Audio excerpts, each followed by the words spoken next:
Good evening दोस्तों। हम आज शुरू करते हैं हमारी क्लास एक आध्यात्मिक की तरफ से कि हमारा भारत ही नहीं पूरा विश्व हमारे आध्यात्मिक का दीवाना है और आज हम इसी की क्लास को हमारे आध्यात्म पर जोड़ते हैं। और ये एक तरह से पूरे विश्व को एक संदेश है कि भारत पहले ही नहीं आज भी एक आध्यात्मिक गुरु माना गया है और वो बहुत बड़े लेवल पे है। हमारे धर्मशास्त्र जो कहते हैं वो सारी चीजें आज पूरा विश्व स्वीकार कर रहा है। उसी के उपलक्ष्य में हम देखते हैं हमारे महाकुंभ जो कि लंबे समय के बाद आयोजित हो रहा है, जिसे हम कहते हैं आज जो हमारा महाकुंभ आयोजित हो रहा है वो प्रयागराज में ओनली फॉर 12 साल के अंदर नहीं हो रहा है। इसका लंबा प्रोसेस है। 144 सालों के बाद ये प्रयागराज में महाकुंभ आयोजित हो रहा है और इस महाकुंभ से संबंधित हम बहुत सारे तथ्यों को पढ़ेंगे। महाकुंभ आयोजित क्यों किया जाता है, किस क्षेत्र में हो रहा है, सरकार के द्वारा इस पर क्या क्या चीजें जो है सुविधाएं उपलब्ध कराई जा रही है और सरकार जो श्रद्धालु आ रहे हैं उनके लिए क्या व्यवस्था करेंगे, पुलिस प्रशासन क्या कार्य कर रहा है और कितना बजट है इस महाकुंभ का। ये ऐसी बेसिक चीजें हैं जो कि बार बार किसी कॉम्पिटिटिव एग्जाम के अंदर क्वेश्चंस बन जाते हैं और हमारा मोटिव भी यही रहेगा कि बारीक से बारीक चीजों को हम इसमें आपको बता पाए जिससे कि आपको लगे कि आपके कुंभ से संबंधित जो क्वेश्चंस हैं वो सोल्व हो गए। तो चलो हम शुरू करते हैं हमारी क्लास। दोस्तों हम बात कर रहे हैं हमारा जो है चर्चा में क्यों है। सबसे फर्स्ट टॉपिक हमारा ये रहेगा कि कुंभ चर्चा में क्यों है। दूसरा हमारा टॉपिक ये रहेगा कि इस कुंभ मेले के बारे में कौन कौन सी चीजें हम पढ़ेंगे और इसके बाद हम देखते हैं कि महाकुंभ का जो भौगोलिक स्थान है, भौगोलिक जो कंडीशन है उसको हम देखेंगे।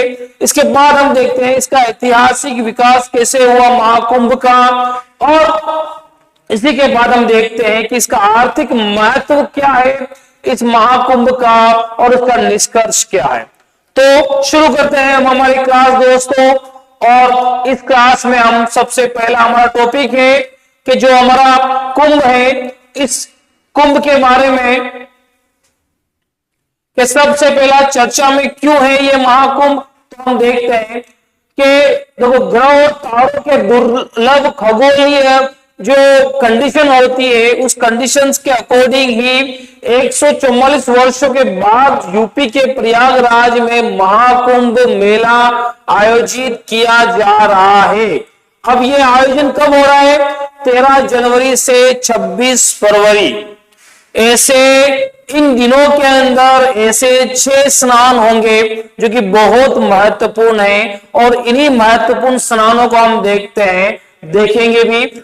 शुरुआत होती है 13 जनवरी से और अंतिम जो स्नान होगा वो स्नान होगा हमारा 26 फरवरी को इस महाकुंभ का। इसलिए क्योंकि ये जो योग बना है अभी जो बृहस्पति ग्रह है हमारा उसका जो योग बना है वो 144 सालों के बीच बना है। क्योंकि जो कुंभ होता है आपको पता है दोस्तों वो 12 साल में लगता है और 12 साल में ऐसे 12 कुंभ जुड़ने के बाद एक महाकुंभ का योग बनता है। तो अभी जो है वो 12 कुंभ के जुड़ने के बाद एक 144 सालों का जो योग बना है जिसे हम महाकुंभ का दर्जा देते हैं।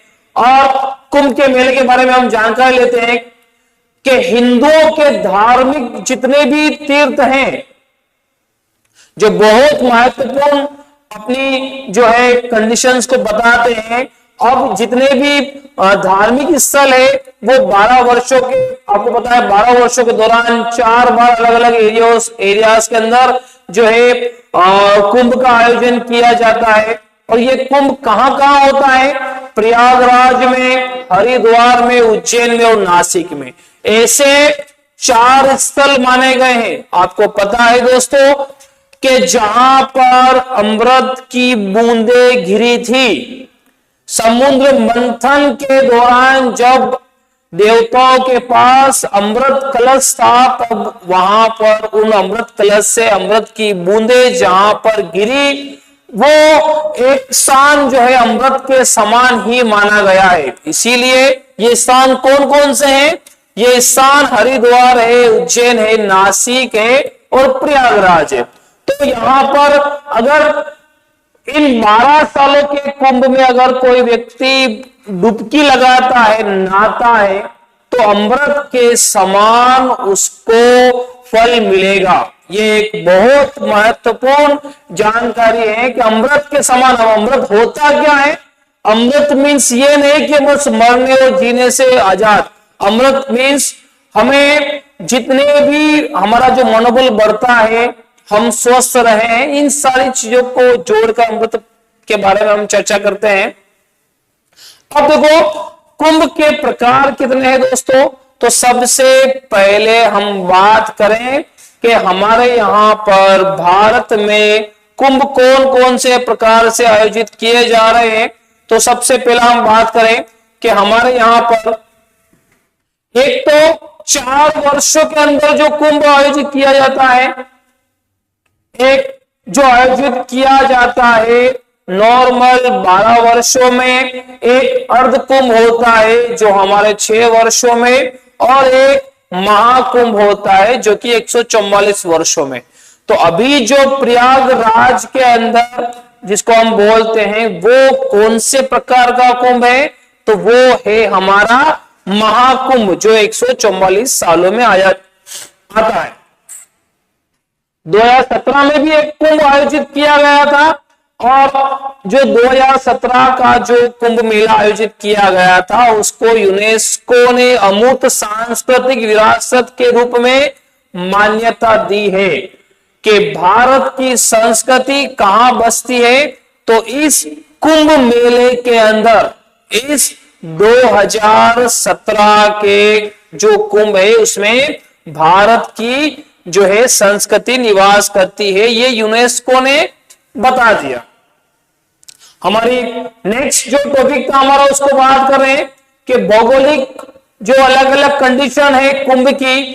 तो आपको पता है दोस्तों ये 4 स्थान ऐसे हैं जहां पर समय समय पर या तो 4 साल में या 6 साल में या 12 साल में या फिर 144 सालों में कुंभ का आयोजन किया जाता है।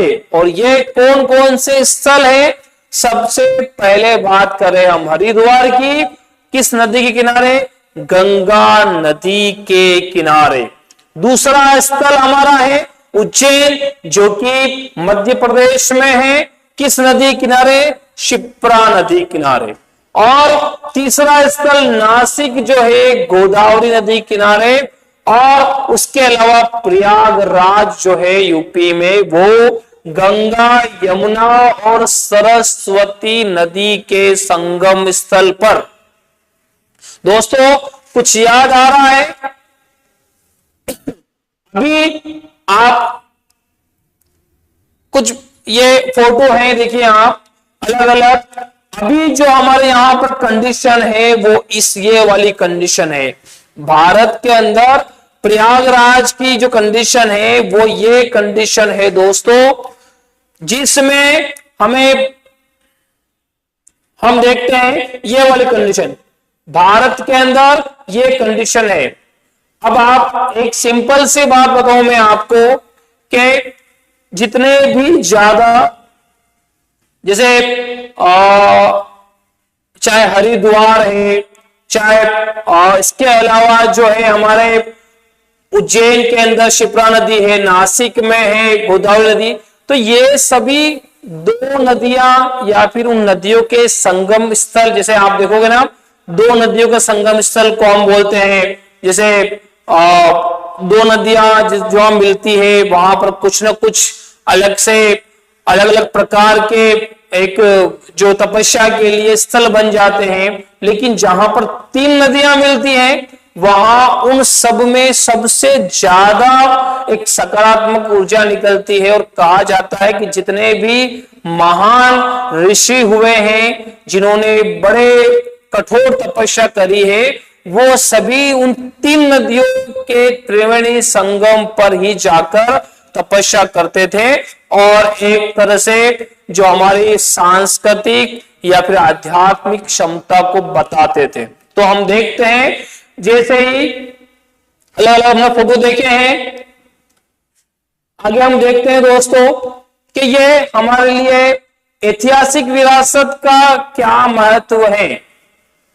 आपको पता होगा कि भारत में शंकराचार्य द्वारा भारत के 4 क्षेत्रों में, चाहे वो दक्षिण क्षेत्र हो, चाहे उत्तर क्षेत्र हो, चाहे पश्चिम हो, चाहे पूर्व हो, चारों अलग अलग क्षेत्रों में मठों की स्थापना की गई।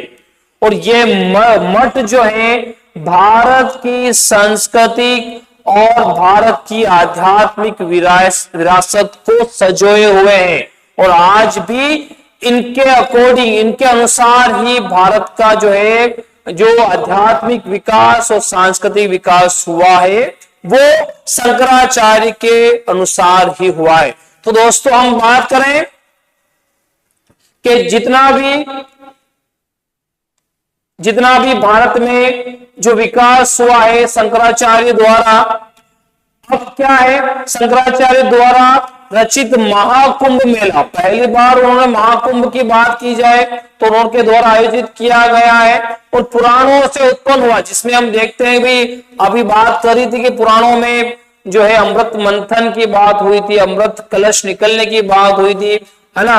भगवान जो है भगवान विष्णु मोहिनी रूप धारण करके राक्षसों से वो अमृत बचा के लेके आए थे। तो उस कंडीशन में कुछ ना कुछ बूंदे गिर जाती है अमृत की, तो वो धरती पे गिरकर इन 4 स्थल जो बताए वही गिरती है। मौर्य काल और गुप्त काल में भी हम देखते हैं कि तीर्थ यात्रियों को छोटी छोटी सभाओं में जाना शुरू कर दिया। जब ये कुंभ का मेला आयोजन होता है तो इस तरह से सभाएं शुरू कर दी गई। और हिंदुओं के कुछ और महत्वपूर्ण जो हम देखते हैं कि वंश हुए हैं, जिसमें सबसे महत्वपूर्ण वंश माना गया है गुप्त वंश, जिसमें हिंदू जो धर्म है, जिसमें सनातन जो धर्म है उसके विकास के लिए बहुत बड़े स्तर पर कार्य किया गया। और तो गुप्त ने ही हम देखें कि बहुत बड़े लेवल पे जो पहले छोटे मेले आयोजित होते थे वो बहुत बड़ी संख्या में और बहुत बड़े लेवल पे आयोजित किए गए हैं गुप्तों के समय। और ऐसे ही पुष्यभूति वंश के हर्षवर्धन ने प्रयागराज में कुंभ मेले के आयोजन शुरू किया। तो पहला व्यक्ति कौन था? तो पहला व्यक्ति वो व्यक्ति जिसने सबसे पहला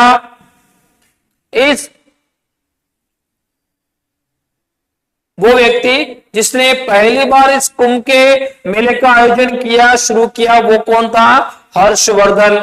मध्यकाल में चोल, विजयनगर साम्राज्य, दिल्ली सल्तनत और मुगल के कुछ जो हिंदू धर्म पर विश्वास करते थे या फिर जो अपने आप को बोलते थे कि हम सभी धर्म का सम्मान करते, उन शासकों ने भी जो है कुंभ जो है हमारे मेला उसका आयोजन कराया, या कुंभ की जो स्नान की जो एक परंपरा है उसको निर्वहन किया। अकबर ने धार्मिक सहिष्णुता को बढ़ावा देने के लिए नागा साधुओं क्या किया कि नागा साधुओं को एक तरह से प्रवेश करवाया, स्नान करवाया अकबर ने, क्योंकि अकबर ने भी आपको पता है हिंदू धर्म के पक्ष में बहुत सारे नियम चलाए थे, है ना। औपनिवेशिक काल में अंग्रेजों ने भी क्या किया, एक प्रशासकों या फिर ऑफिसर्स को अपॉइंट किया कि भाई लोग कितने लोग इन जो कुंभ के मेलों में या फिर स्नान करने के लिए लोग आते हैं उनका एक रिकॉर्ड रखो, ऐसे अंग्रेजों ने किया। ऐसे ही हम बात करें कि जेम्स प्रिंसेप ने जो है इस प्रथा को एक तरह से राजनीतिक जो रूप चल रहा है, क्योंकि जो शासक जो भी कुंभ के मेले का आयोजन कराता था, सहयोग करता था, तो एक तरह से राजनीतिक सत्ता होती थी, तो उसके बारे में वर्णन जो है किया है जेम्स प्रिंसेप ने। कुछ याद आ रहा है आपको दोस्तों? जेम्स प्रिंसेप वो पहला व्यक्ति था जिसने अशोक के जो शिलालेख है उसको सही तरह से पढ़ने का कार्य किया था। अशोक का की जो स्क्रिप्ट है उसको पढ़ने का काम किया था। हम बात करें आर्थिक महत्व क्या है इस मेले का दोस्तों, तो सबसे पहला ये बात की जाए कि इस मेले के लिए 12,670 करोड़ का बजट जो है अनुमोदित किया गया है, और उसमें से 7,000 करोड़ जो है वो राज्य सरकार, बाकी जो करोड़ है, बाकी जो है वो कहां, वो केंद्र सरकार भुगतेगी। और इसमें जो केग की रिपोर्ट, केग जिसने ये आवंटित किया है जो पैसा, जिसकी बात करें, उसके महासचिव प्रवीण खंडेलवाल ने एक रिपोर्ट बताया कि 2 लाख करोड़ का व्यापार होगा। कितना करोड़? दो, सुन लो आप, मोदी सरकार जो भी कार्य करती है धर्म से संबंधित, चाहे मंदिरों का पुनर्गठन करना हो या फिर कॉरिडोर बनाना हो, तो उनका मेन फोकस व्यापार पर भी रहता है, क्योंकि लोग जितने ज्यादा धर्म से जुड़ेंगे वहां पर उतना ज्यादा व्यापार भी होगा। और इसी के चलते खर्चा कितना हो रहा है, खर्चा 10 या देखो आप कितनी इनकम होने की संभावना है, 2 लाख करोड़। सोचो आप, इंडिया की जीडीपी की आधी से ज्यादा, इंडिया की जीडीपी कितनी है कुछ पता है आपको? 3.9 लाख करोड़ इंडिया की टोटल जीडीपी है, 3.9 लाख करोड़। और उसी की आधी से भी ज्यादा जो है रकम जो हमारे इस मेले से ही आयोजित हो जाएगी, मेले से ही वहन हो जाएगी। ये कंडीशन है, कुछ फोटोज लिए हैं हमने, तो देखो आप इतनी भीड़ है, अगर आप जा रहे हैं तो ध्यान से जाना भैया, क्योंकि आने वाले समय में बहुत ज्यादा भीड़ आने की संभावना है। ऐतिहासिक महत्व क्या है आपको यह तो पता है दोस्तों कि हमारे जितना भी धर्म से संबंधित जितना ज्ञान की बात की जाए, पौराणिकता की बात की जाए, हमारे जो संस्कार है सनातन धर्म के, उन संस्कारों की बात की जाए, वो उसको अभी तक नापा ही नहीं गया है। हम तो खाली साइंस की बात करें, साइंस ये है, साइंस ये है, लेकिन साइंस अभी तक हमारे ऐसे जो हमारे ऋग्वेदा के अंदर जो श्लोक लिखे हुए हैं, पुराण के अंदर जो श्लोक लिखे हुए हैं, उन सब में जब बात की जाए तो वो साइंस से भी हटके, जिसको हम बोलते हैं पराविज्ञान, जो विज्ञान भी नहीं पहुंच पाई है, वहां पर हमारे ग्रंथ, हमारे ऋषि मुनि वो जानकारी रखते हैं। तो दोस्तों बहुत बड़े लेवल पे हम आयोजित कर रहे हैं एक विश्व का सबसे बड़ा मेला। कुछ और तथ्य हम देखते हैं इसमें, जिसमें हमें ये कुछ क्वेश्चंस बन जाते हैं दोस्तों एग्जाम से संबंधित, जो बार बार किसी भी एग्जाम में आ सकते हैं। सबसे पहला क्वेश्चन, महाकुंभ मेला क्षेत्र, ये जो बहुत बड़ा क्षेत्र है, एक तरह से उत्तर प्रदेश का इसे 76वां जिला घोषित किया गया है। और कब किया गया है? ये किया गया 1 दिसंबर 2024 को घोषित किया गया है। इस पूरे महाकुंभ क्षेत्र के अंदर 4 तहसीलें, 67 गांव को शामिल किया गया है।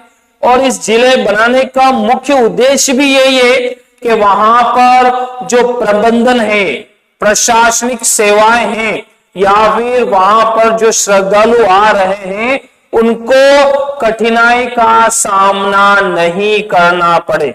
तो ये कुछ ऐसी चीजें हैं। इस मेले का जो थीम है, आओ चले महाकुंभ, बहुत इंपॉर्टेंट फैक्ट होता है, क्योंकि जो बड़े आयोजन होते हैं उनसे कुछ थीम, उनके लोगों को बार बार क्वेश्चंस आते हैं। तो थीम क्या है? आओ चले महाकुंभ। लोगो क्या है? लोगों के अंदर आप देखोगे दोस्तों तो 3 संत हैं, श्रद्धालु हैं, संगम तट है, अक्षय वृक्ष जो पेड़ होता है वो है, कलश है, नारियल है, लेटे हुए हनुमान जी का मंदिर है। ये इस जो है कुंभ का लोगो है दोस्तों। हम बात करें 13 जनवरी को जब स्नान हुआ था, तो स्नान में 1.75 करोड़ लोगों ने स्नान किया। 14 जनवरी को जब स्नान हुआ, जो मकर संक्रांति का स्नान था, तब कितने लोगों ने 3.50 करोड़ श्रद्धालुओं ने भाग लिया। और हम देखते हैं कि इतने श्रद्धालु एक साथ जो है प्रयागराज में इकट्ठे हुए। अब इकट्ठे हुए तो एक दिन 14 जनवरी के दिन की जब बात की जाए तो प्रयागराज विश्व का सबसे सर्वाधिक आबादी वाला जो है एक जिला बन गया उस दिन के लिए, क्योंकि उस दिन प्रयागराज में 4.2 करोड़ लोग जो हैं वो उस समय वहां पर थे। अब देख लो आप, ऐसे ही हम बात करें कि जितने भी ज्यादा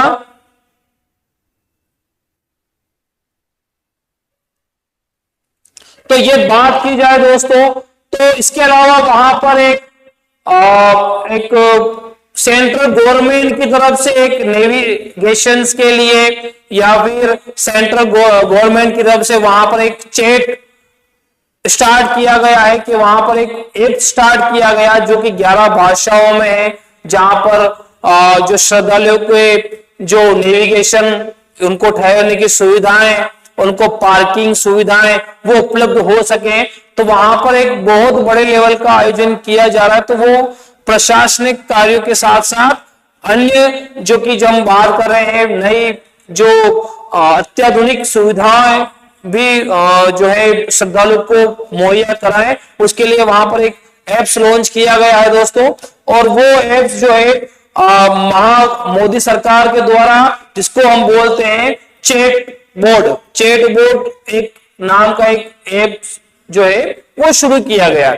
तो दोस्तों हमने देखा है कि ये इस महाकुंभ से संबंधित कुछ महत्वपूर्ण फैक्ट हमने पढ़े हैं। अभी आपको पता होगा कि 2 जो स्नान हो चुके हैं, अब जो है 4 स्नान और बाकी हैं, जो कि आने वाले समय में, चाहे वो 29 जनवरी को हो, 3 फरवरी को हो, 12 फरवरी को हो, 26 फरवरी को, उसका मतलब 3 स्नान और हैं। कौन कौन से स्नान है दोस्तों? तो सबसे पहले हम बात करें कि 29 जनवरी,